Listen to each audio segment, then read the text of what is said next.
Thank you so much for joining me once again for our daily reading of the Ministry of Healing 1905. Thank you and appreciate your prayers and support. Before I read to you today's topic, homes in the country, I would like to invite you for a word of prayer. Our Father in heaven, I praise you and I thank you for this wonderful Sabbath experience.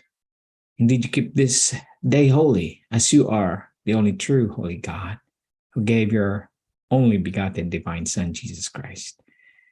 And in his name, I claim the promises and pray. Amen and amen. Homes in the country. A very important thought or reflection for our meditation and contemplation for today's reading. If the poor now, crowded into the cities, could find homes upon the land, they might not only earn a livelihood, but find health and happiness, now unknown to them. Hard work, simple fare, close economy, often hardship and privation would be their lot. But what a blessing would be theirs in leaving the city, with its enticements to evil, its turmoil and crime, misery, and foulness, for the country's quiet and peace and purity. To many of those living in the cities who have not a spot of green grass to set their foot upon, who year after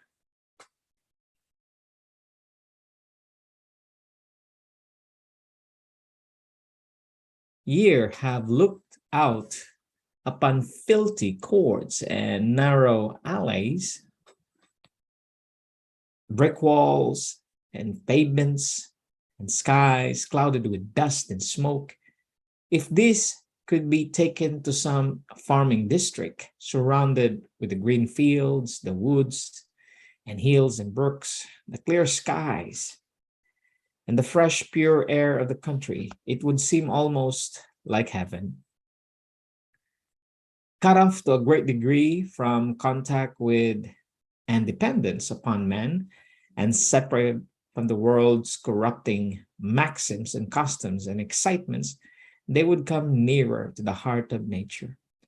God's presence would be more real to them. Many would learn the lesson of dependence upon Him. Through nature, they would hear His voice speaking to their hearts of His peace and love and mind and soul and body, would respond to the healing, life-giving power. The need of industrial education. If they ever become industrious and self-supporting, very many must have assistance, encouragement, and instruction.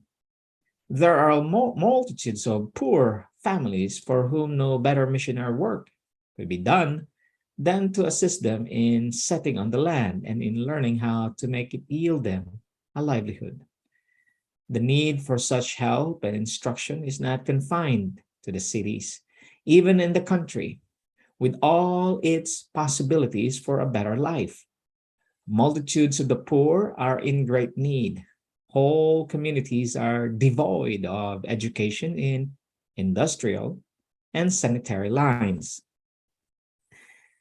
Families live in hovels with scant furniture and clothing, without tools, without books, destitute both of comforts and conveniences and of means of culture, embruted souls, bodies weak and ill-informed, reveal the results of evil heredity and of wrong habits.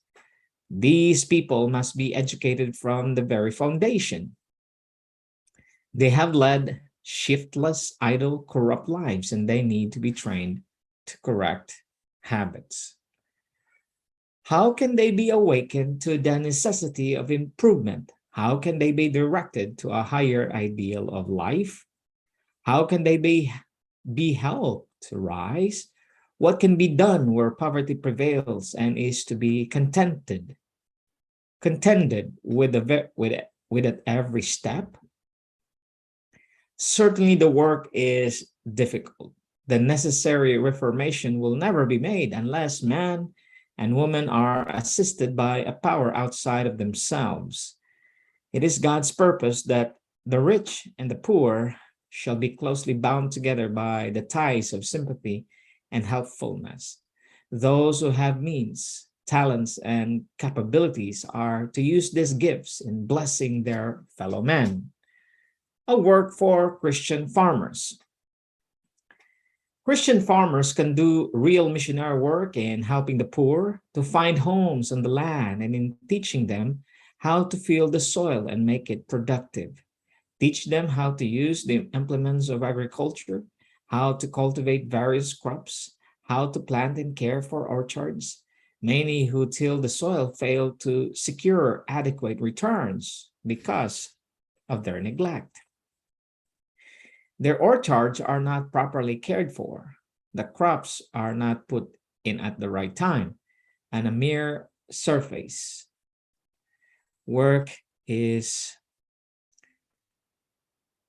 done in cultivating the soil.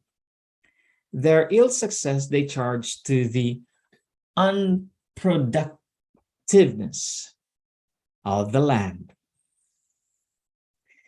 False witness is often born in condemning land that, if properly worked, would yield rich returns.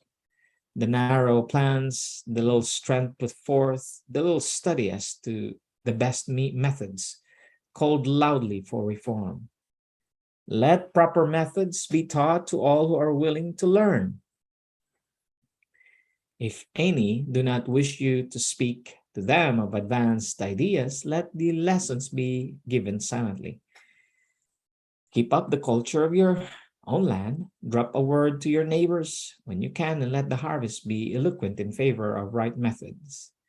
Demonstrate what can be done with the land when properly worked.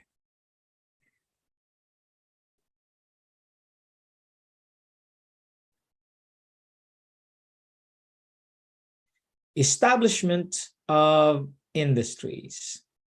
Attention should be given to the establishment of various industries so that poor families can find employment. Carpenters, blacksmiths, and indeed everyone who understands some line of useful labor should feel a responsibility to teach and help the ignorant and the unemployed. In ministry to the poor, there is a wide field of service for women as well as for men. The efficient cook, the housekeeper, the seamstress, the nurse, the help of all is needed. Let the members of poor households be taught how to cook, how to make and mend their own clothing, how to nurse the sick, how to care properly for the home. Let boys and girls be thoroughly taught some useful trade or occupation. Missionary families. Missionary families are needed to settle in the waste places. Let farmers, financiers, builders, and those who are skilled in various arts and crafts go to neglected fields to improve the land, to establish industries, to prepare humble homes for themselves, and to help their neighbors. The rough places of nature, the wild places, God has made attractive by placing beautiful things among the most unsightly. This is the work we are called to do. Even the desert places of the earth, where the outlook appears to be forbidding, may become as the garden of God. In that day shall the deaf hear the words of the book, and the eyes of the blind shall see out of obscurity and out of darkness. The meek also shall increase their joy in the Lord, and the poor among men shall rejoice in the Holy One of Israel. We will continue reading. And next time, help men to help themselves. May the only true God